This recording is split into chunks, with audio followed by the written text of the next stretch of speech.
we want to be free to go where we want to go. We want to be free to have experiences that are different. And we love variety.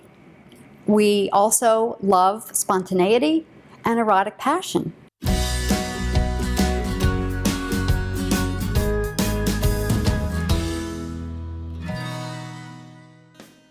So is monogamy natural? And digging a little bit deeper, is it optimal?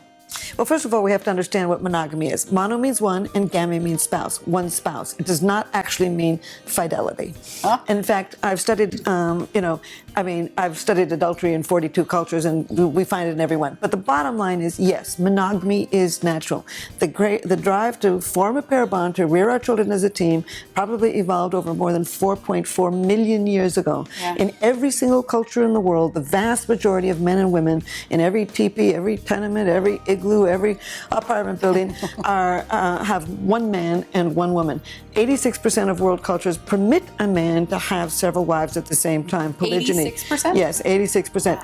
But only about 5 to 10% of men actually have that many wives. You've got to have a lot of goats or a lot of cows or a lot of land or a lot of money in order to get two women to share. We do not share naturally. We are a monogamous species, and we've got the brain circuitry for it.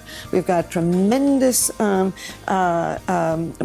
pathways to fall in love and to attach to a partner. Yes, we're a monogamous animal. I love what you're saying about monogamy and yet about autonomy. And I often think of and share with my clients the words of the late Betty Ford. She was asked, well, your husband, is he ever interested in another woman? And she said to the reporter, he's not dead, he appreciates a beautiful woman. I came to my maturity during the sexual revolution. And I can tell you from friends who went through some very hard times that being open to different partners is just not what we can live with well. Mm-hmm. And clients have talked to me about this for years. The sting of loving someone who is unfaithful is something you can get over to some extent, but never forget. You never forget it, no. Fidelity is a choice. We're pulled as human beings in two different directions, where we want to be free. We want to be free to go where we want to go. We want to be free to have experiences that are different. And we love variety. We also love spontaneity and erotic passion.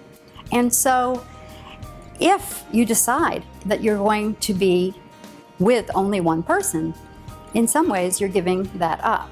Mm-hmm. Now, what you're gaining is what is on the other hand. On the other hand, if you have a long-term relationship, it's secure, it's safe, you know that what's going to happen every day, and you have this peace inside of you that you have a person to come home to every night whom you love.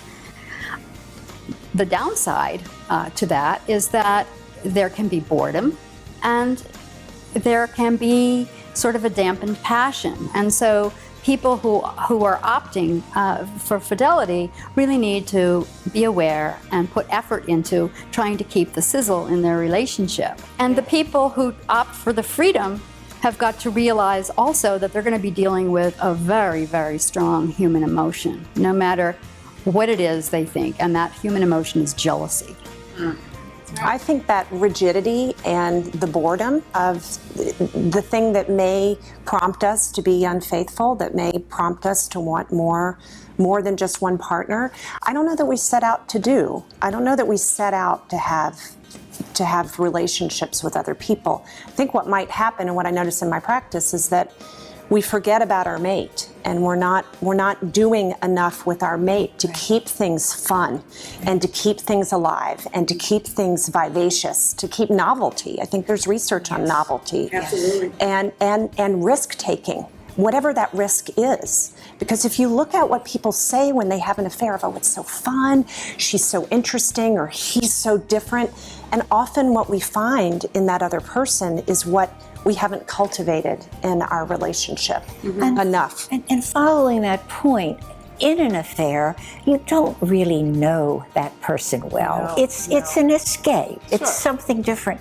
Whereas in a committed relationship, you get to know each other sexually as well as emotionally. And your fulfillment is so much better because your partner knows you. Much better sex. Much better, much better sex. So when it comes to monogamy, it sounds like we're definitely hardwired for it. We are not wired to share. I will take that home and tell my husband.